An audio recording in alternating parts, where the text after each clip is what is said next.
I want to talk today about the step home. The step home. In other words, living with your spouse's child or a spouse's relative. Okay. And there are couples that marry and then their spouses have children from another woman or another man.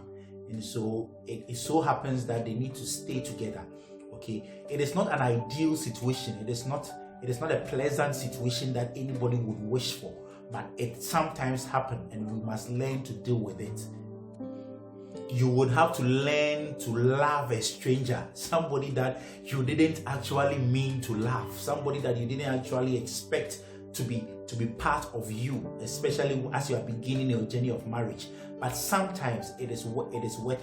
It is worth to show them love because it happens and we need to show them love. We need to recognize that the motherless and the fatherless, they have a special place in God's heart. And God himself has promised to fight for them.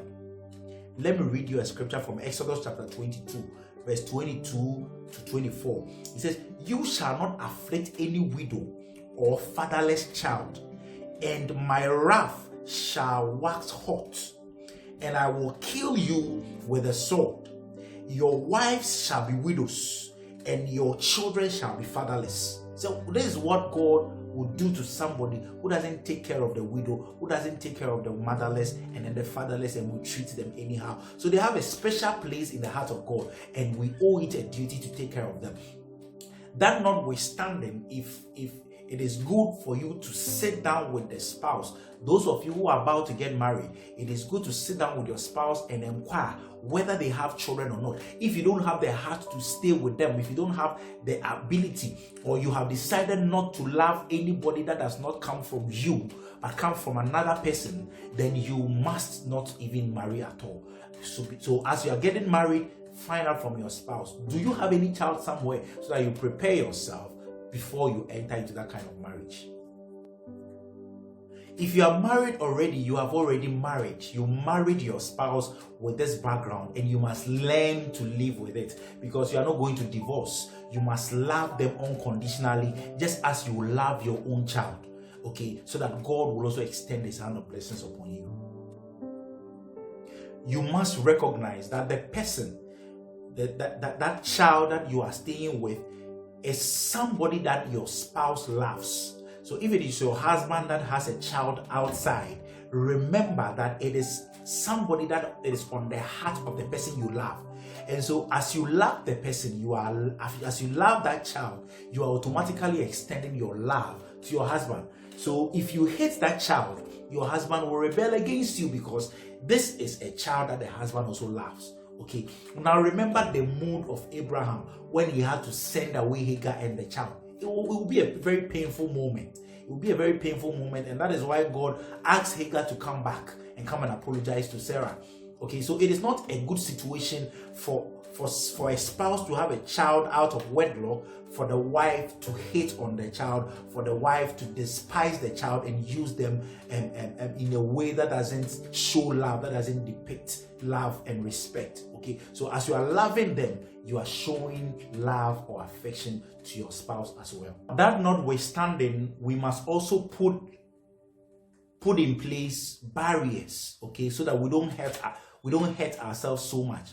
So for instance, regular conversation with the child's mother or father is not necessary. Okay, we shouldn't create that opportunity for us to always be talking to them. So if you are the woman and then you entered a marriage and then the man had a child, I mean, regularly calling the child's mother and talking to them is not necessary. Okay, you are opening yourself up for a lot of things that you are not ready for. Okay, also frequent interaction between the child and then that parent is also not necessary.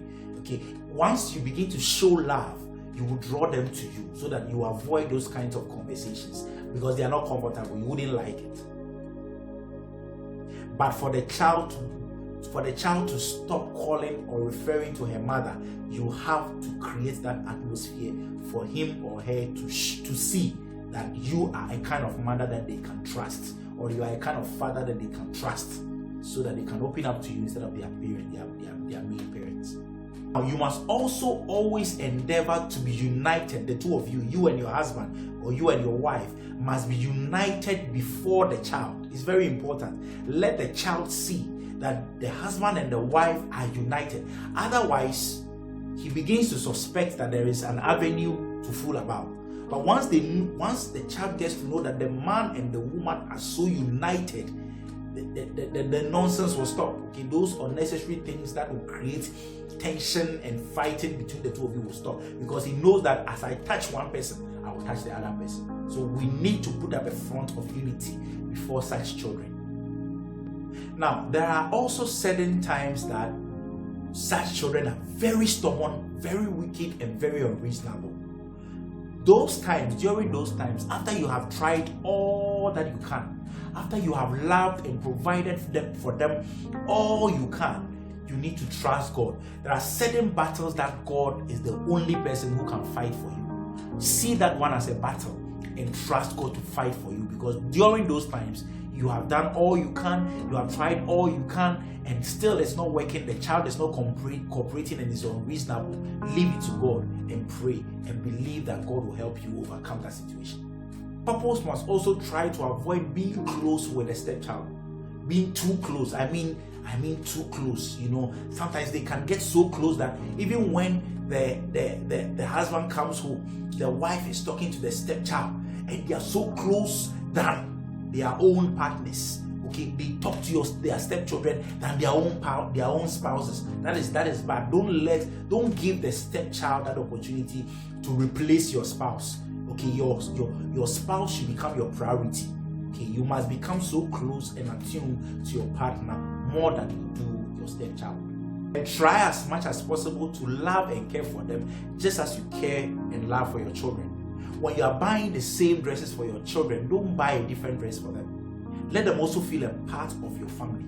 Whatever food you cook that you are giving to your children, give them some to eat. Let them feel that these are our parents, and avoid trying to segregate, the family before people. Oh, these are my biological children, this one is a stepchild.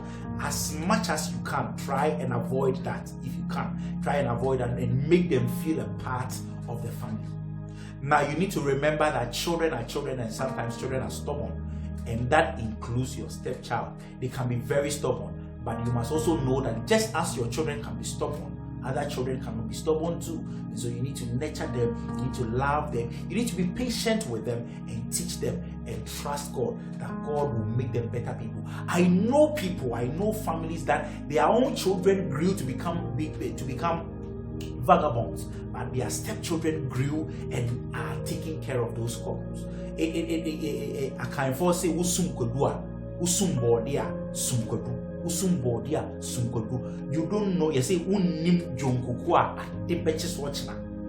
Okay, when you sleep tonight, you can sleep like that, but you don't know how you wake up. So you don't know which of the legs that you wake up on in the next morning. You don't know who will meet your need tomorrow. You don't know who will be taking care of you tomorrow. You don't know who will be there to support you in time of your need. And so stepchildren can serve that purpose sometimes. Sometimes our own children end up disappointing us. But if we are able to take good care of people, they are able to grow and be grateful to us and take care of us. So it is not only your child that can take care of you in future. Your stepchildren too can do that.